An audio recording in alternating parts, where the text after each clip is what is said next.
This week on the Eldritch Lorecast. Zeus! James, what's the email address? What? Ben, I've got no idea what our email address is. Ooh, Ben, me. I feel like we need to call Sean. I want to hear the disagreement, and I wish I had popcorn. Is Sonic the same as Psyonic?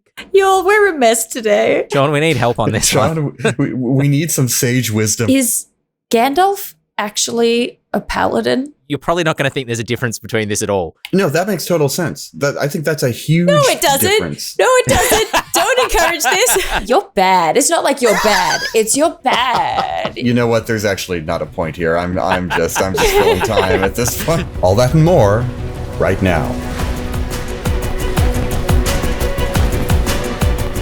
Hello, everybody, and welcome to this week's episode of the Eldritch Lorecast, the #1 tabletop RPG podcast in all the realms. And can I just say, if you have been listening to the Eldritch Lorecast, this is our 94th episode.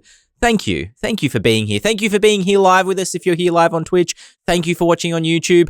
If you're on a bus right now and you've just got us in your headphones, thank you for tuning in to the Eldritch Lorecast. We really appreciate you being here. My name is Ben Byrne, if this is your first episode, and I'm joined, as always, by Dael Kingsmill and James Hake. James, I have a question for you, though. Best giant type. If we're looking at the 5e giants, we've got Storm, Cloud, Fire, Ice, Stone, Hill, or other. Do you have another favorite giant type? I like a lot of the classic D&D giant types. I like most of them, in fact. I had a real blast when, in creating the Tal'Dorei campaign setting, I had the opportunity to delve into the giant types and create some societies based around the types of elemental affinities giants would have in that setting. Because there had been none of that done in Critical Role previously, I feel a great sort of attachment to the giants in that world. And I think that made me really kind of fall in love with fire giants, most of all. Because the idea of this hulking creature kind of wading through lava, like kind of picking molten slag up with their own hands, like they're picking up handfuls of sand and seeing it just like this red hot liquid pouring between their fingers, and like being master forgesmiths and having these great iron citadels that pour lava like it's Bowser's castle deep underground. That imagery is just really cool and very fantastical to me. So it's between them and, of course, the classic sort of castle on a cloud, sort of storm giant types. Right. I think for me, something that has always stuck with me is that like throwaway line in The Hobbit when they're going through the mountains for the first time, and it's just before they get caught by the goblins. But there's this moment where it's describing they're stuck in a storm, but there's this throwaway line Tolkien puts in there about how the thunder was different like stone giants throwing boulders and you know, just kind of fighting, and that's what part of the storm was. And so as an attachment to that, and also, you know, things from like The Silver Chair by C.S. Lewis, there are just these images that I love that are attached to both stone giants and storm giants that I don't think I'll ever be able to get over. That's fair. I do love me a storm giant as well. But I am a huge fan of the Attack on Titan giants. The Titans. They are terrifying and kind of reframed giants from me from being kind of big, goofy, like, oh, I'm going to make a pie out of you, into like fast moving, creepy, terrifying monsters. So yeah, they kind of reframed. Aren't the Attack on Titans kind of goofy too in their own weird way? I haven't watched that show. Yeah. Well, they are, but like really unsettlingly. Make no mistake, when I tried to show this TV show to my wife initially, she burst out laughing when the first one kind of came running around a corner. But they are meant to, like, some of them have like big grins on their faces, and their features are kind of misshapen in different ways, where they might have like overly large eyes or an overly large nose or something like that. So there's definitely like I think a very deliberate otherness to them that can sometimes be unintentionally hilarious, but also intentionally kind of goofy looking, I think, at the same time. I've seen some clips where they just have this run where they're like waist first, arms kind of flailing limply at their sides. I'm like, what the hell? Because I only know the image of like the kind of skull-faced one rising over the walled city. Oh, I'm like, yeah, okay, yeah. well, yeah, very classically creepy. And then I'm like, what's happening over here? Yeah, I mean, that's kind of part of their otherness, right? Is the fact that they don't move like people. Some of them crawl on all fours. Some of them don't have arms or legs big enough to be able to move their massive body. Some of them are like big and skull-faced or whatever. So kind of the variety. They're all sort of like fleshy. There's no elementalness to them necessarily. So you don't get that storm giant, that cloud giant, that fire giant. But you do get different types of like, how could you imagine like a hill giant or a mountain giant or a forest giant or maybe a stone giant in different ways? I think that show is really good at depicting. It's also like terrifying and scarring in a very specific way if you buy into the fiction of it. Like it is an unsettling television show. I don't know why I'm suddenly doing a review of Attack on Titan. It gets a little anime in the middle where it like slows down. I think. What do you mean the towards anime the end of gets season a little anime in the middle? Well, you know what? Like you know how like inner monologues, like just one person has an inner monologue that goes for an episode, then the next person has an inner monologue that goes for an episode, and the story just kind of like slows right down. Very quickly, just wanted to say the Kickstarter for Ethereal Expanse has ended, but thank you so much for anybody who pledged, especially in those last few days. That Kickstarter really rocketed off. So if you jumped in at the start, if you jumped in towards the end or in the middle somewhere, thank you so much for pledging. We're really excited to get that one off the ground and get it into people's hands. But looking ahead, Bigby Presents Glory of the Giants is coming. It's only about a month away. August 15th is the release date for it. And the Dungeons & Dragons YouTube channel has been throwing out videos. James and Dael, did either of you get a chance to watch these videos? See, I have, and this book has the shocking honor, in my mind, of being the book in the entire 5e run that I've gone to that my opinion on has changed most extremely in the weeks leading up. Because I did not care about this book. I had no interest. Who is clamoring for more giants right now? Bigby. Whatever. And now all of a sudden, this might be one of the most interesting like 5e books to me from a monster perspective, particularly when it comes to the examples of creatures they're showing here. A lot of the art has really piqued my interest and sparked my imagination.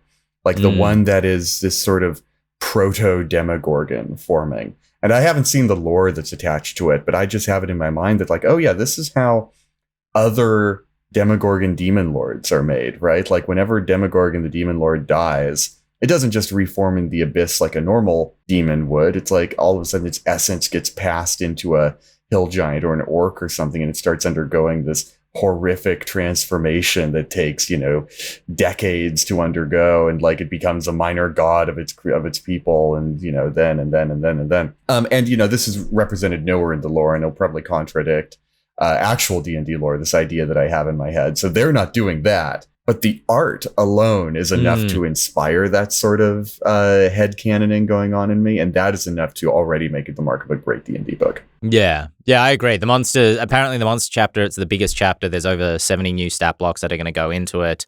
And I was initially disappointed with the monster manual in terms of it just being like, particularly, I think, hill, stone, even fire giants, and even in some capacity, ice giants or frost giants are all basically the same, but with bigger numbers, right? Like fire giants, to my memory, don't do any elemental damage in the monster manual, which I found very disappointing because I saw Moana and I was like, now that's a fire giant, as you said before, James, hurling ash and rock and molten lava and all that kind of jazz.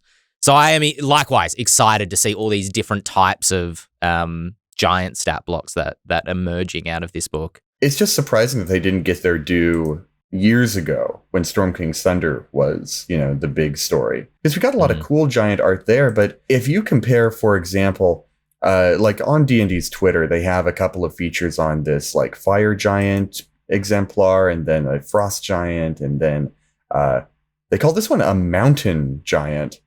Maybe this is a hill giant. They have a mountain rune next to it, actually. They're just showing off different types of giants, and these are really evocative because they're leaning into that extremely elemental nature that you're talking about here. Whereas previously, in previous incarnations, they they were much more along the lines of, oh, these are just kind of large people that have an affinity for a certain element. No, these guys are like, they are straddling the line between humanoid and elemental here. The other thing I would like to see, because I haven't watched the sort of monster sneak peek video yet. I watched the other one. I got to say, the presentation of it was very cute. But I haven't watched the monster sneak peek yet. But something I would love to see, because we have things like Storm King's Thunder, where there is clearly this huge amount of thought has gone into the culture of giants within the Forgotten Realms setting. I would love to see that reflected in the kind of stat blocks that we get, right? Not just have fire giant, and that is the stat block that represents every single fire giant. Instead, like, give me, royal guards, give me blacksmiths, give me, a bunch of different things that show me something else, something new, something informative about that sort of cultural structure that has been developed around them. Volo's Guide took a stab at this around the time that Storm King's Thunder was coming out, and they gave us one specialized stat block for each giant type. But of course, Volo's had to also share the spotlight with, 24 other kinds of monsters. And so we couldn't get that cool variety that we're talking about here. I think if we want to get a good guess of what the variety in terms of creature stats we're going to get in Bigby's is, we just have to look back at the Fizzband's Treasury of Dragons book that they did for dragons. I imagine that those two books are really cousins in many ways. They were a little bit anxious going into what Bigby's giant book would exactly look like, what it would be, how it would differentiate itself, why it would be exciting, and Fizzbands helped to crystallize that for them. And they talk about like elemental giants, the sons and daughters and folk, the children of gods, kind of being represented by these giant stat blocks in the same way that I think the Great Worm was like this ancient dragon beyond reckoning, giving you the ability to, someone mentioned it in the chat before, have a giant that has a castle built on it because that giant was a mountain and then one day decided to get up and walk away, or a giant that is the storm, or a giant that lives in a volcano. And I think the word that they used was cradle. The first thing you have to deal with before you can even get to the giant is the cradle itself, the place where the giant lives, and what effect is that happening to the environment around them. I love lair actions, not lair actions, but regional effects, the lair effects that cause these legendary monsters to warp the environment they were created in. I think it'd be cool to explore the idea of like some relationship between the other elemental beings and giants as well. If we're going to have elemental giants, right? Like, what's the relationship between those elemental giants and like the genasi? I just think that's fun. I just think it's fun to think about. I have often thought it would be extremely fun to run a sort of wilderness-driven campaign. This is the sort of thing that you see people write like West Marches campaign ideas about, where rather than kind of world building a world or taking, say, the Forgotten Realms and then layering a campaign on it, you really take as blank a canvas as you can, maybe dot a few basic landmarks, land masses, and villages around there, but then you seed it with something like between 5 and 10 ridiculously powerful monsters, the kind of ones that have traits in their like monster manual write-up that say, yeah, everything within 10 miles of this monster's lair changes, right? For red dragons, it's like volcanic crevices start to well up around the area. For a giant, it's like, yeah, it's exactly what you were talking about there, the cradle that surrounds them in region. And then just like, don't world build your world and then populate it with the monsters. You have to do that the other way around, because that feels so much more organic and so much more, I don't know, it feels like the place is real. It's not just a video game world that has some random encounters wandering around in it. What if you had like a hex map that you've populated in exactly the way that you've described it, James, but then the giants can actually like come alive and move around the map, so it becomes like hunting a Tarask or something? You might begin in like village hex over here, but every day that passes, you can see on the map, you're getting news and the GM shows you that, yeah, this fire giant is like moving. And this, by fire giant, I mean like, moving volcano is moving across the land in this direction. And are you going to go intercept him? Do you want to try to like gather more aid to your cause by like traveling to the other villages first, and just having like an interactive map that kind of fights back against you as the party move around and explore it as well? I think that's a cool idea. I think it's a good question as well, Dael, where elemental giants meet with elementals. You know, what is that? What is that cross? Where is that? Where does one stop being one and start being the other? Which is a question of like monster biology as much as it is about like fiction and mythology. I have an encounter that I use. I actually use a Galeb Dur for it, and so go full elemental, but it's based on the myth of Heracles fighting, is it Antaeus? And he has to lift him off the ground to be able to kill him, because if he's attached to the earth, he's attached to Gaia, his mother, and so cannot die. And I just love the idea of like, how would that work? Like, that's a myth. How would that work practically? Maybe it's a stone giant that like, you know, just draws stones from the earth when it's in contact with it, to restore its wounds and kind of just rebuild itself as it's having pieces knocked off of it. So it's fun kind of coming up with ways to create giant encounters that play with the elementals and play with mythology and play with like monster biology in that way. Finding ways to make monsters more fantastical is such a cool dial to have at your disposal as a DM, right? Because as someone who runs dark fantasy, I'm sure you know, Ben, that it's very easy to dial monsters kind of all the way back to their most mundane form, right? To their most bestial or their most humanoid form. Or you can go completely the other way and have them be, you know, like someone said in chat, kind of like the Titans from the Disney adaptation of Hercules, where they're just sort of big, elemental, spiky goons. And of course, the right balance for your campaign is somewhere in the middle. You reminded me of Zeus, where they're all, and then Hades is like, and then they turn. Yeah, so they turn around. It's the greatest. It's the greatest. Yeah. There are people who think I must hate that movie because it's not accurate, and I don't understand how I possibly could when you're dealing with big lava ice titans who don't know what direction Olympus is. It is the best. It is probably up there as one of my favorite Disney animations alongside, I don't know, The Lion King maybe. Speaking of Disney and technology, because they're remaking all their animated movies with live action technologies, something else that is fusing animation with technology is Mirrorscape. If you've never heard of Mirrorscape is another VTT style product, but it's actually an augmented reality style VTT. So my understanding of what Mirrorscape is that it, you have your table in front of you, you're playing D&D with your friends, but the table's blank. It's empty. There's nothing on it, except you hold up your phone or your tablet or maybe a laptop. I'm not sure, but let's go tablet. Tablet seems like a good idea. And you have the camera turned on to see the table. The Mirrorscape populates the table in screen with terrain, miniatures, cool. The full setup, all you need. The news here being that they've partnered with Paizo and are looking at making Pathfinder products kind of native to Mirrorscape, which is kind of cool. They've already partnered with or worked with in some capacity Dwarven Forge, Fat Dragon Games, Hero Forge, and Reaper Miniatures to basically license the likeness of their products to create digital copies that can be used inside of Mirrorscape. It's really cool in theory. Would either of you use this? I maybe would. I suspect it would have to be on a phone or a tablet, although I'm behind the times. Maybe we've got better sort of gyroscopic technology in laptops now, but sure. Typically that is an element that you need in order to handle the sort of bizarre tilting that comes with that sort of thing. But I don't know. I'm intrigued because I've always loved as well the idea of, when people make their custom RPG tabletops and they build into the table a TV and you can buy those animated maps that have like moving waves and stuff. And we used a table that was designed that way when we did our game at PAX Oz last year. Yeah, using Arkenforge. Through Arkenforge. And so I am intrigued.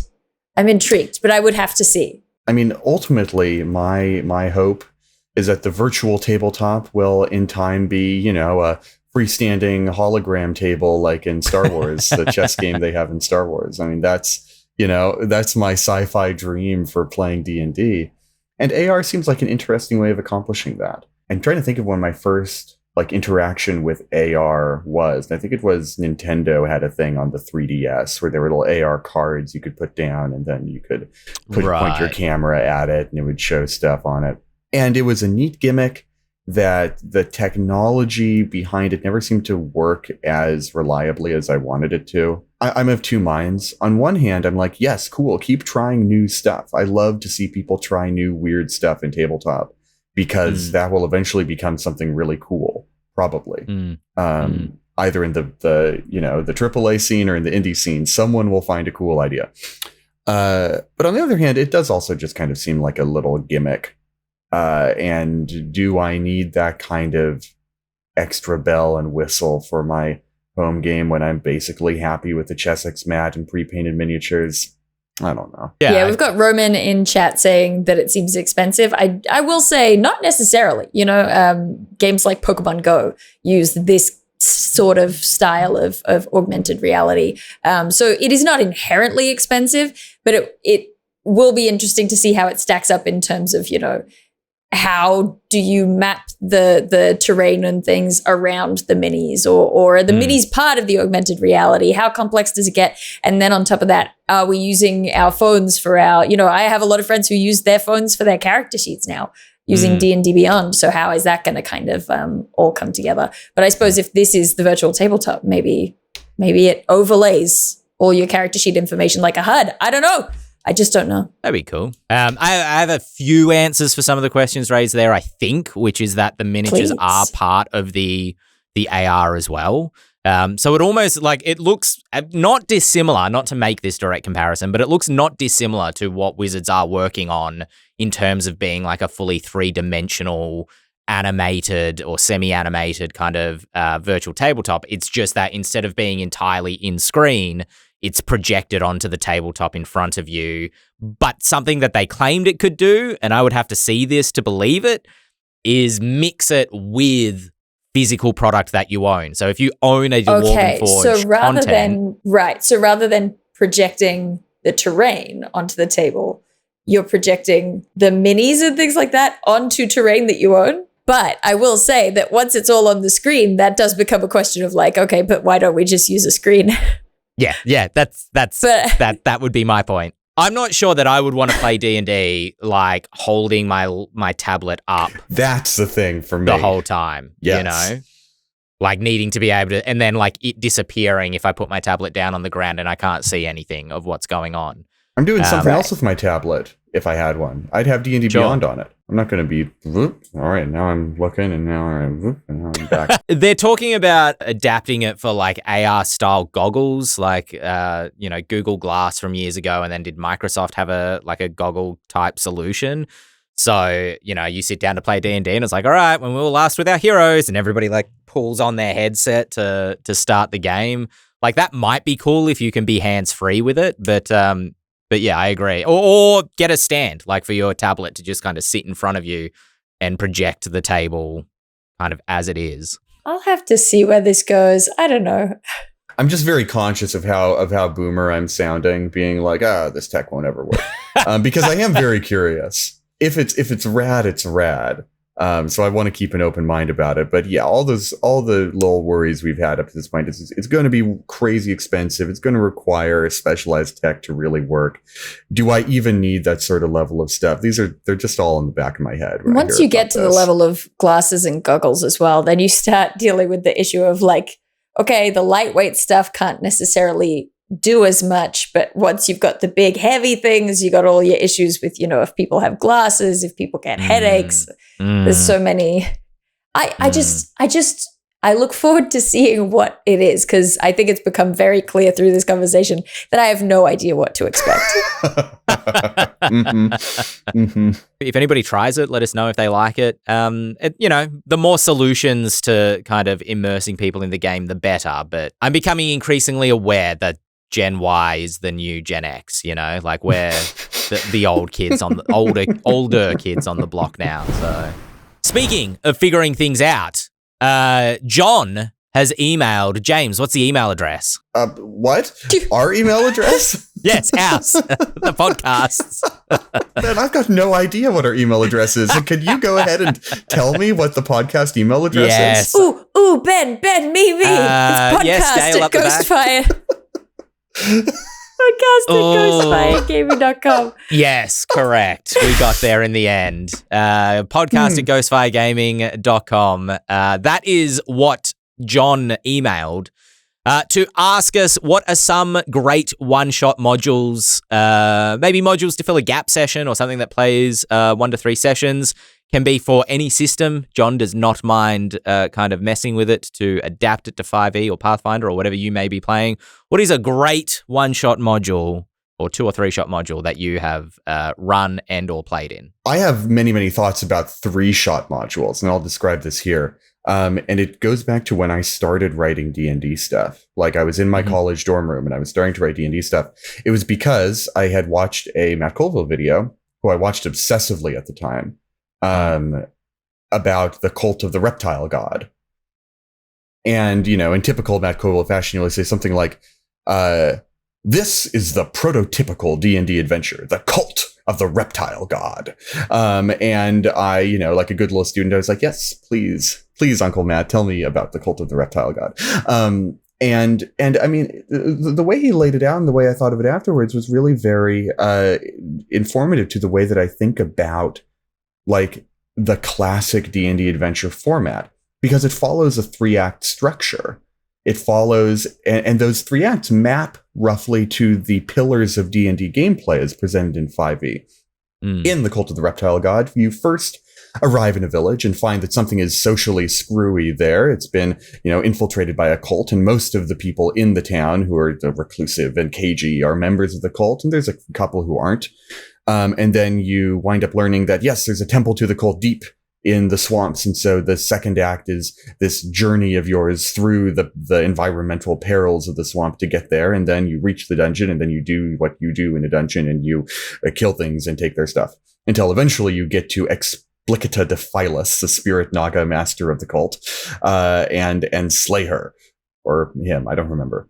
And so those 3 elements, those 3 acts, like allow you to basically plan out 3 solid sessions of D&D, either based off of a module in terms of pacing, get to the end of each section at the end of each of your 3 sessions, and focus your efforts on social in the first, exploration in the second, combat in the third.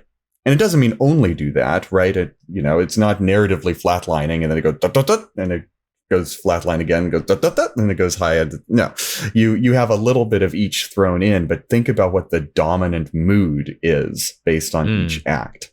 And all of a sudden you can see basically every classic D&D adventure follow that formula. And it's a great way to do your own homebrew, or if you're a big beginning designer, make your own modules that way. The first module that I wrote, which is called The Temple of Shattered Minds, and is on the DM's Guild, and it's about a mind flayer, and it starts as a murder mystery in an elven village, and then you learn that there's some magic involved, and you go through the swamp, and then you find a dungeon, and there's a mind flayer there. I mean, it's that exact thing, and it's Baby's first 3-part adventure module. And that is so good. And unless you're total D&D heads like we are, you'll never notice it. If you're just, if you're players who you have been roped into a game or two, they'll be like, that was great. And for some reason, it felt extremely natural. And you're like, that's a 3-act structure, baby. That's so beautiful. I'm sure I've brought up before, one of my favorite go-to one-shot modules is Hollow's Last Hope from Pathfinder 1, which I definitely did do tweaking, where, I think that the Pathfinder one-shots or modules tend to be so fun because they kind of just throw all of the things at you, right? Like if you look at the Pathfinder 1e beginner box, it has such a perfect beginner adventure in it because it is designed to happen in one session. You kill some goblins. There's a magic riddle fountain. There's a magic riddle trap with a fancy gem. And at the end of the whole thing, you fight a dragon. You know what I mean? You are getting to hit the kind of the key things that people are expecting when you tell them you're going to play Dungeons and Dragons or, a fantasy tabletop RPG like that, which is particularly great if you're, getting players started with a one-shot. But that's, I guess a different goal to having a 1 to 3 session game that's breaking up the rest of your stuff. I will say, though, that I think I have taken a lot of lessons from both the Pathfinder Beginner Box and Hollow's Last Hope in terms of designing short sort of story arcs for 1 to 3 session games, because I just follow different rules to what I would do if I was running a longer campaign. If I'm running a longer campaign, I want the world to feel coherent. I want things to be thought out. I don't want to have any puzzles that you think to yourself, why would anyone ever design this puzzle? Why would the lock to this door be this? It doesn't make sense. Why would they build a trap like this that doesn't kill you? Those sorts of things all really bug me if I'm running a campaign. But when it comes to a one shot, I just think that they're really, really fun. There was a game that I was going to be running for my family. My mom said, I want to play DnD again. And we were trying to figure out, we were going to play sort of 3 nights in this week. And then as scheduling came into it with my siblings as well, we realized we only had 1 night to do it in. And I had started out with, I don't know what it's called. It was a D&D module. It was set in or around Phandelver, but it wasn't the sort of beginner box thing for Phandelver. So I don't know. Right, I don't know what it was, but I don't think so, but maybe. You know what? Maybe. I don't know. There was a haunted mine in there somewhere. Does that narrow it down? But no. That sounds very Lost Mines, but someone knows what I'm talking about. Maybe it was the Lost Mines and I've just forgotten and I cut out the whole start. I don't know what I was doing. I was looking at a module and I was hacking it as I go because that's what I do. I can't be stopped. But it was really funny sort of planning out already a shortened version, a tweaked version of what this module was going to be, cutting things out and being like, no, this needs to be more haunted, more ghosty, great. And then finding out I only had 1 night and stripping out everything, really just getting to the guts. What is the most important thing to happen? I'm going to have a riddle puzzle. I'm going to have a trap that they have to escape, like Indiana Jones, and then they're going to fight a dragon. That's the important stuff. You know what I mean? I think it's really interesting to start with a module that you're already changing and end up with something just completely different from what was written. Writing one-shots or designing one-shots is the same art form or the difference in art form between writing a novel and writing a short story, right? Like, it's not just less of something, it's a completely different structure that you need to think about when designing it. And I think the 3-act structure that you touched on, James, is a really, really poignant because as I think of all the one-shots that have worked well that I've run, they generally follow that, like, start in the village, get them the hell out of the village or get them onto the adventure as quick as you can because you've only got 3 hours to run this thing, so let's not dally around. But start in the village, here's the quest, do a bit of exploration to find out what's going on, and then climax fight with whatever it happens to be. And a one-shot that I can think of that does this well is called, I think, Trouble Under Winton. It's an Adventurers League one-shot. It was written by an Australian gentleman whose name I can't remember off the top of my head. I'm so sorry. But it's a great little one-shot where you start in the village, a windmill has disappeared into a hill that it was on, just completely gone. Don't know what, it was there the day before. It's not there now. So the mystery is set up. There's intrigue. And then the players go investigate the hill and they discover that there's things under the hill. And then there's a big climactic battle with the kobolds who are basically excavating the hill, trying to raise up a dragon trapped in a giant gem. And the final climactic battle is really nice because it's several kobolds all around the place. The party don't have to fight all the kobolds, though. They can just cut some ropes that cause the gem to collapse. And that has become kind of my go-to one-shot, whether I'm running it as is for probably a newer party who are new to D&D and kobolds are kind of fun, or I'm stripping it and throwing in new things. Like I've run it with dwarves that are mining instead and looking for treasure. I've run it with bandits that are using it as a hideout. I've run it with all sorts of different monsters. So it's quite diverse in that way, but follows that 3-act structure of start quest, explore, discover mystery, climactic, kind of close to the session. where you're like, all right, hurry up, roll your dice. We've only got 3 hours left. Somebody else needs this table. All right, let's go. Yeah, I mean, especially when you're just starting to learn D&D, but even if you're a veteran game master, having structure to fall back on is like, that's the foundation of good improv. Like, improv without structure is dangerous. You're playing with live wires at that point. It's like, if you mess up, you know, there's no net to fall on. This metaphor is like absorbing 18 other metaphors at the time that I'm saying it. I was like, yeah, I mean, if you lose focus on your improv, then all of a sudden you run the danger of it falling flat, of it being boring, of you know, contradicting yourself. But having a good, clean structure to work on, that means that even if you mess up, there's always something to fall back to. I mentioned it recently on the podcast as well, but another good one is called Hypothermia, which is on DM's Guild at the moment. It's a good sort of ice-themed horror one shot. That took my party about 5 or 6 sessions to be able to complete, but they move slow. You could probably do it in maybe 2 or 3, depending. Yeah, hope that helps, John. Peter also emailed. Where did Peter email, James? It's a podcast at Ghostfire Gaming, of course. Was I listening? No. Yeah, you didn't expect the test again so quickly. Damn it. Correct. That is That's where what Peter makes it a real pop emailed. quiz. Peter asking if we had to summarize the narrative significance of each D&D class in a single word, what would that word be?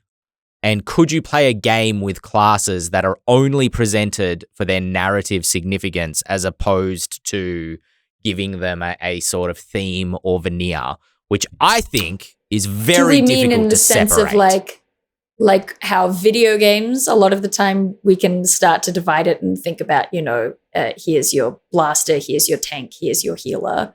Is that the kind of possibly? Mechanical? So the examples, I'm just trying to find it here, that are given is that the fighter equals a hero, the barbarian equals a brute, a ranger equals an explorer, a rogue equals a trickster or an anti-hero.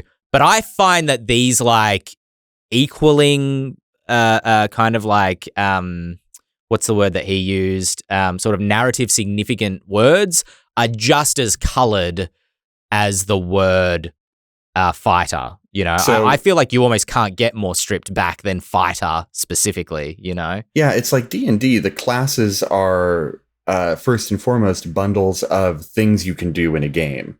And then we have applied a smattering of narrative archetypes on top of them. Mm-hmm. I guess this question is asking is, if you strip out the mechanical undergirding, like you're deboning a fish, what is the narrative archetype that you associate with these guys? And can you have a game that is all narrative archetypes and no mechanics? Okay, I think you're right. I thought he was asking the opposite, which is, could you take off the narrative veneer and just present it as a bundle of mechanics and see if to let the players kind of create their own narrative on what that thing is, you know, like instead of calling it Divine Smite, just call it Really Big Wallop, and whatever that thing is. Really Big Wallop is alright. That's flavor, Ben. That's flavor. We got to give them numbers only. Can I have a number 5, 2 number 7s, and a 16? Would you like fries with that? Because there's already narrative on top of like what Divine Smite is, and yet Eldritch Smite, which is a warlock invocation, I believe. Don't worry, we all heard that, James.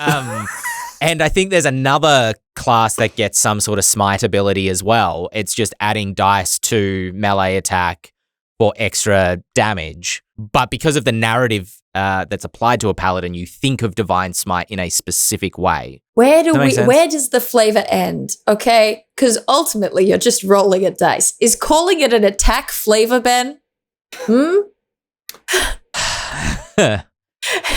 That's an excellent question. We better answer James's interpretation of the question, because ours is quickly spiraling. I feel like we need to call Sean. We need phone a friend. Like, Sean, we need help on this one. Sean, we need some sage wisdom from you now. yeah, exactly. We're far too rowdy without you. All right, let's back off what I was saying, because I think you're right, James. I think he was asking more like, if we pull out the bones, if we pull out the mechanics, can you run a game with just like the narrative function of that class? What is the core fantasy, as Super Geek Mike says? Well, I mean, once you do that, you're playing a freeform game. If you've removed mechanical class identity, what you're doing now is you're basically just telling a story with your friends. And I mean, yes. Well, let me ask you the first question, being like, what would your definitions be for some of the classes? I don't know whether this is just saying like barbarian with a different word, but like if you had to describe barbarian by its narrative significance in the game that you're playing, as opposed to like what it could be. Well, yeah, this does raise a slightly more interesting question, because, say, cleric, for example, has taken on something of a life of its own within the sort of context of D&D fantasy. Whereas within the context of, say, Grimhollow, the word for cleric I would use narratively would be messiah or prophet, because that's the context in which someone who has divine magic is in that setting. As opposed to just, sort of like demigod or champion of the gods, as it might be in a more high fantasy or mythologically inspired setting. So I think that one is very clear. This begins to run into problems with the less, the more mechanically focused classes, things like fighter and well, mostly fighter and rogue. Fighter and rogue are the ones where you're like, well, there's about a million ways I could flavor this, which means that it's hard to answer this question. But for the really highly flavorful ones, cleric, paladin, warlock, etc., druid, then you have more room to work with. I disagree with you on... Go ahead, Dael. No, go ahead. I want to hear the disagreement, and I wish I had popcorn. It's a very minor disagreement, which is that I think rogue is descriptive, right? Like rogue is like bandit or like morally questionable person. Whereas I think if I was to redescribe rogue, I think thief is a little bit less, because thief is an action, and we all think stealing's not a good thing to do. Don't steal. But rogue is more descriptive, as in you are a bad person. Whereas if you're a thief, that's something you do, and whether you're a bad person or not, is up to different people to decide. Does that make sense? Interesting. Or am I just splitting hairs there? Though I would say I would more associate a rogue with one's charm, with more like a con. Yeah, I associate rogue with being a dashing rogue. Yeah, a little cheeky, a little, it's like, oh, you're bad. It's not like you're bad. It's you're bad, Okay. So then what narrative function does a bard fill by... I don't know. I think part of the trouble I have with this is a lot of the examples we're working with are quite nouny, and I tend to think of the important sort of narrative core of D&D classes as being transitive verbs, if that makes sense. So, I like to think about, rangers as taming. They go into the wild and they tame things, right? They civilize wild places. Whereas a barbarian, I like to think of as wildening civilized places. They come in and they do the opposite. They bring chaos to it. Because in wildening is, of course, a word. Don't question it. It's a perfectly cromulent word. Exactly. Yes. And you get your study with the wizard, and you get your for me, the warlock, it's a little bit of cheat. They're cheating the system. It's so I tend to think about it in the ways that they sort of enforce their philosophies on the world, rather than being, I don't know, hero, paragon, those sorts of things. I feel like maybe to get to the heart of this question, we need to go to the secondary question in this email. Yeah. Which is this. Would players be interested in, so we're already very subjective, would players be interested in a role-playing game which only presented the classes and mechanics in terms of their narrative significance, or is the fantasy and setting necessary for players to engage with those mechanics? This is why I'm a little confused as to what he's asking, because when he starts talking about fantasy and setting, Is he saying that, like, you know, instead of a fighter with mechanics, they're a hero, and they're a hero whether you're playing in a cyberpunk world or you're playing in a, you know, fantasy world, like traditional Tolkien-esque fantasy world, or they're a hero in a Star Wars style kind of like sci-fi fantasy, or they're a hero in a Battlestar Galactica. But my problem with this is that I don't think hero describes fighter. Like, a fighter is someone who fights, who can be morally, you know, altruistic or, you know, benevolent or malevolent. Fighter doesn't have a moral accompaniment to it, whereas hero does have a moral kind of. So I'm not sure, Right. So maybe the first question is asking us, can you create setting and genre agnostic names for all 12 D&D classes? To which I say, what's the point? If you're playing in a genre bend of D&D, like let's take for instance Esper Genesis, a sci-fi hack of 5e. All of the subclasses there are designed to work with the 12 D&D classes, because those D&D classes are archetypes within our mind already. And if we're going to say, yeah, I'm playing a paladin, we're kind of going like we're playing a sci-fi paladin. And we're going to, you know, try and backfill sci-fi into whatever that concept is, and we'll come up with a good idea for it. There's no need to call it something like, say, champion or something like that, because we get the gist of paladin already because we're genre-savvy D&D heads. I think for me, where this gets interesting, and Dael touched on it before, in terms of like, would I find it interesting to run a role-playing game that kind of stripped away more of the mechanics and looked at the narrative function, is the difference between a warlock, wizard, and sorcerer. Because these words, culturally as well as pop culturally, have been fairly interchangeably, and it's kind of used fairly interchangeably.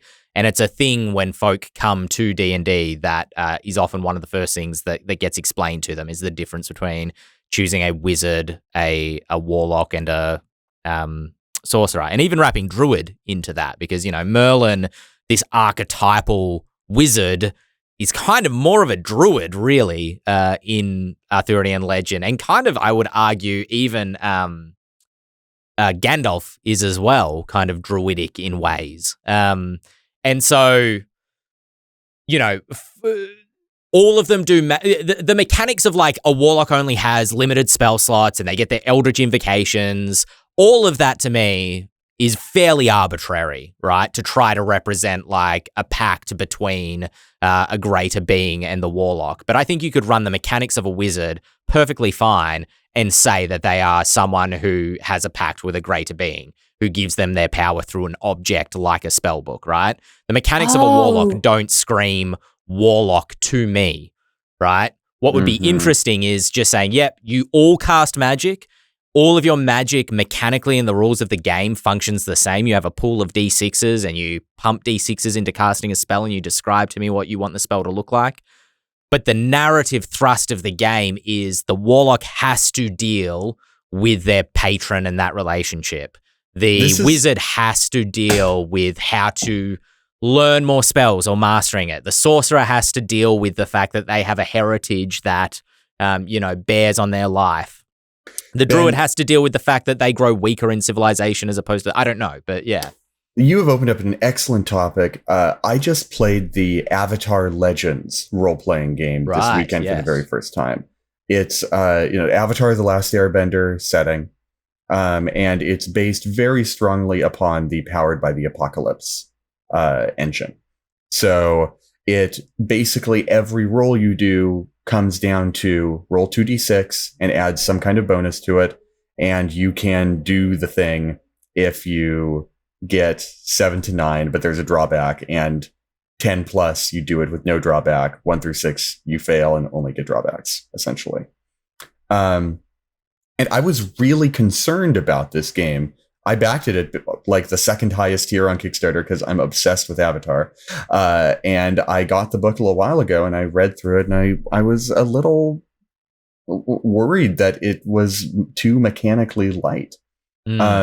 I thought it was really cool that they had, the bending powers, the elemental powers of Avatar were very, those were fairly free form, and that makes sense in the fiction of the show. It's not like I have seen D&D hacks of Avatar that use spell slots for bending, and that doesn't make any sense. It does not fit the fiction that they've created, those mechanics.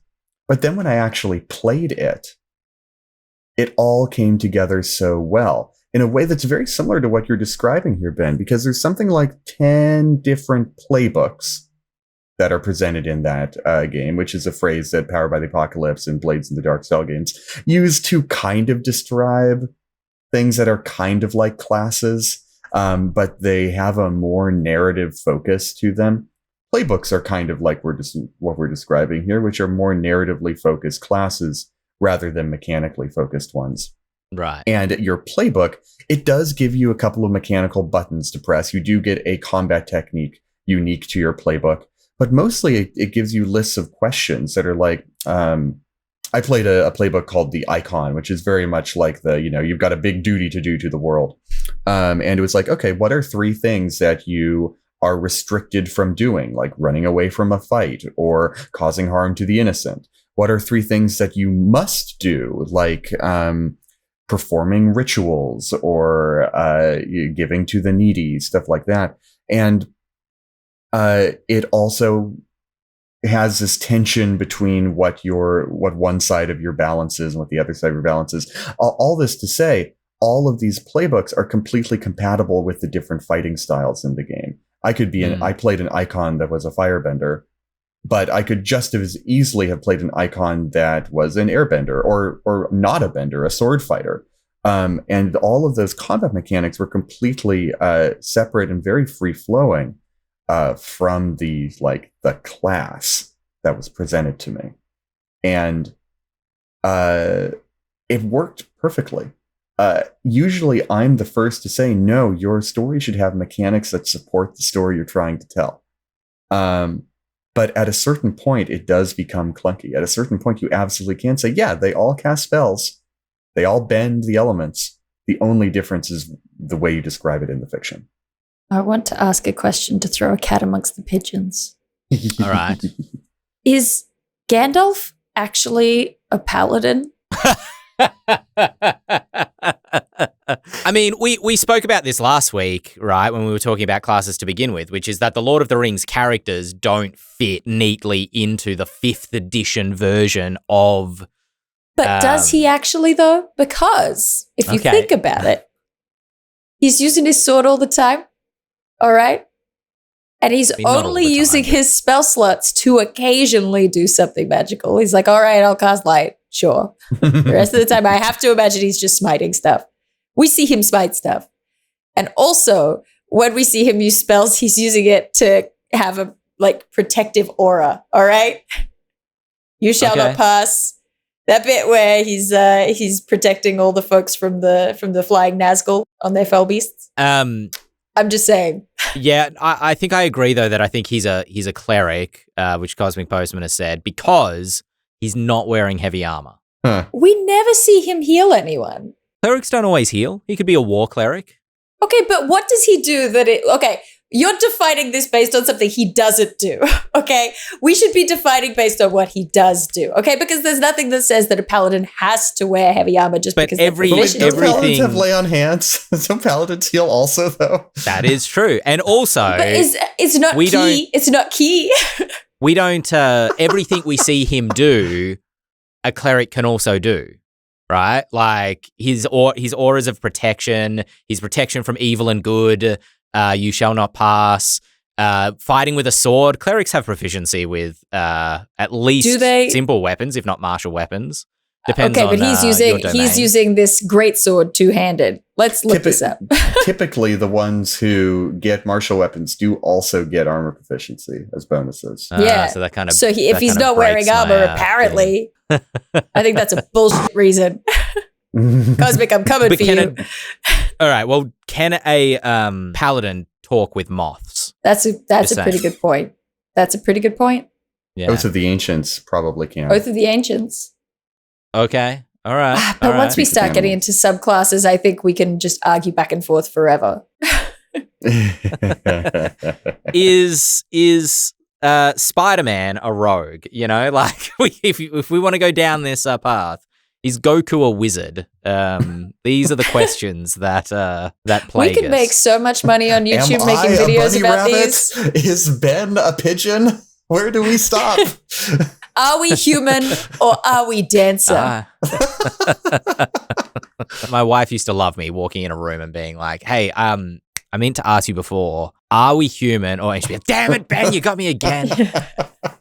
All right, let's jump into a last question we had here. Clerics aren't proficient with long swords, just for the record. All right. Well, I'll you said stop he had a now. great sword, and that's clearly not true.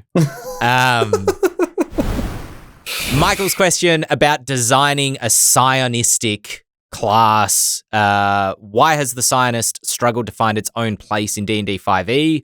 We had the very overpowered and overcomplicated, in my humble opinion, mystic from quite a few years ago now. I think that was even the early days of 5e it would probably count as. We had the aberrant mind and the soul blade. Aberrant mind being a sorcerer subclass, the soul blade being a rogue subclass that seemed to kind of be flavored psionistic. But what are the issues in designing a psionist class for 5e? Where does it overlap with magic? Is there a point to a psionist class when you have magic? Is there a difference between psiony and magic? So, of course, we will all remember these are that the questions that now plague us. in games like Pathfinder, at least 1E, they specifically did build in a difference between spells, spell-like effects, right? They were different things because of things like resistances. So it is a challenge that it's existed and gone on for many a year. I don't think we need to get that stressed out about it, honestly. Force damage, just throw force damage in there. It'll be fine, right? I don't know. I'm Would a it be force big fan damage of or winging psychic it. So, damage? well, it can be either. It depends on whether you're using telekinesis or a cybolt. Okay. All right. Fair enough. What about, could you put thunder damage into it? Or bludgeoning damage if you get thrown thunder against damage a wall? is an interesting one. I think thunder damage is very specifically sonic, and it comes from the existence of high-class explosives have a specific concussive effect that is different from all other kinds of injury, right? It is a thing that happens because the sound wave moves too quickly. And we can actually track this from 3rd edition in Pathfinder, where it was called sonic damage. Is sonic the same as psionic? I really want to play remiss Sega's today. new Scion the Hedgehog game. Look, isn't this, I mean, I feel like this is actually flows directly out of what we were just talking about with all of our different kinds of wizards. Scion is just another kind of wizard. Scion is just a wizard in a different genre. Yeah. And I think every attempt to make the Scion meaningfully mechanically different from the wizard is a lost cause, because ultimately D&D is not a sci-fi game and Scions are a sci-fi class, and for some reason we like to have in D&D. And I like Scions. Having said all this, I really like the monk way of the Leaden Crown from Ghostfire's, whatever that book is called. You know the one. That's true. Hey, Ben, There what's we that book go. called? That's true. Yeah, the player's guide. It's the player's guide. It's right there. Grim Hollow. You can get it now. Ghostfiregaming.com. Grim Hollow, the player's guide. Yeah, it's great. You play as Darth Vader. That is true. That is true. Play as Darth Vader. Play as a plague marine. Play as Clint Eastwood. It's great. There's so many possibilities. Yeah, no, I do think Sorcerer is probably the best class fit for Scion, which is why Wizards went with the Aberrant Mind Sorcerer. That's kind of their Scion in as far as this goes. Because I think the Wizards has come to a similar conclusion as us. It's that, for the most part, Psyonics are outside of D&D's genre wheelhouse, but outside it insofar as it means it's a fun flavor to play with sometimes. Right, like Mind Flayers and Aboleths. Those are a fun flavor to add to D&D when you want to get a little bit sci-fi or cosmic horror or eldritch, and to have a full class in a game that really only has added one class to its original roster is a hard sell when it's so genre specific. but having one subclass that can be kind of, or even a host of subclasses that can be kind of tapered into the specific kind of sci-fi bent campaign that you're trying to go for. That seems like a much better proposition for the type of game the 5e is. I would agree largely, but then when Dael mentioned the Way of the Leaden Crown, it got me thinking, and I was like, actually, I think I know what a difference for me between a psionist and a mage would be. Can you make this explanation while also describing what the Way of the Leaden Crown is to people who don't know what it is? So Way of the Leaden Crown is a monk archetype in Grim Hollow the Player's Guide that basically allows they believe in kind of they're humanists. Humanity has to look out for itself. The gods can't save us. We're sick of being victimized by demons and aberrant beings. We have to save ourselves. And so they explore the full strengths of the human mind and body as a weapon that can fight back against extraplanar threats that typically you don't think humanity could stand up against.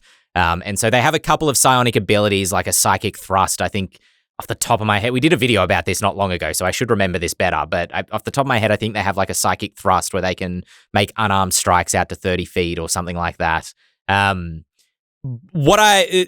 think that like if you're making objects with your mind, that's magic, right? Like if I'm like, I have made this dagger with my mind, right? That's just magic. You've conjured a dagger. There's no functional difference between thinking about conjuring a dagger with magic and thinking a dagger's in your hand and there's a dagger.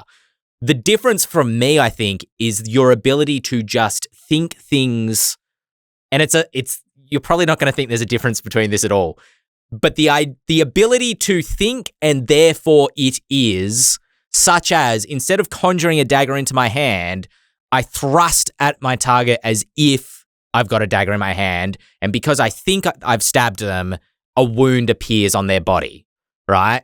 Makes total sense. I think that's a huge difference. No, it doesn't. Don't encourage this. Like, I'm fully back on board. But I disagree with you, James, that I don't think psionists sit in the spellcasting place. I think they should be specifically on marshals that have the ability to think and therefore is. So like an Echo Knight can summon, well, that's just magic, an Echo Knight summoning an echo of themselves. But like the Soul Knife Rogue, instead of summoning a dagger, people just get stabbed because they're just thinking about them getting stabbed. And therefore the power of their mind is so strong that they can make things reality, right? They can't conjure objects. They can't create fire, but they can just, manifest their will. Basically, I think the difference is that. Go ahead, Dael. If it's magic, they need either gestures, magic words, incantations, or material components. Whereas if you're psychic, you get a nosebleed afterwards.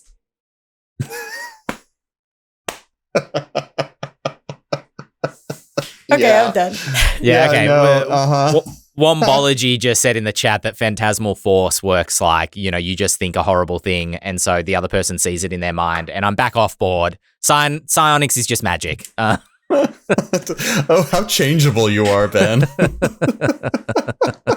All right. We're a mess. We need supervision. Well, wait, hold on. I will go a third direction and say that scions are monks.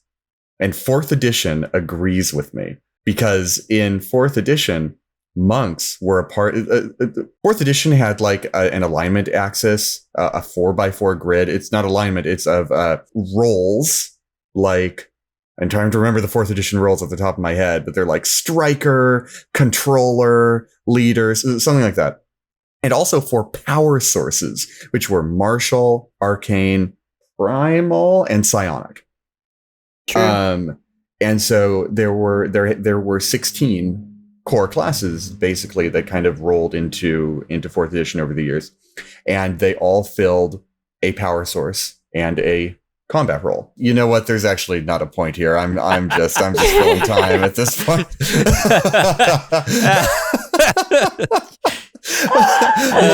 Monks can make stuff happen because they're really, really focused and they've got a very strong soul. And what is the soul but the mind? So truly, they're just science. I love that what's happened here is that we've considered so many other sources. We're like, no, that's just magic. But every time we come back to the monk, we're like, there's something here. There's something here. Not you, Green Lantern, but you. Goku's a wizard, as far as I'm concerned. Kamehameha, that's just a spell. That's just a fancy fireball. Is it not just a spell? I don't know. Who knows? I don't think we're going to solve this today. So let's not. That's the end of the podcast. Hope you've had fun. If you have, do the liking and the stars and the subscribing. We would love to have you here next week because we are going to be back next week. Actually, oh no, never mind. I don't need to do that till next week. Some things are going to be changing around Gen Con, but you don't. Anybody who's here in the Twitch chat, we'll be back next week. Same time, 7 p.m. Eastern Standard Time, 4 p.m. Pacific on the Monday. If you want to come hang out live.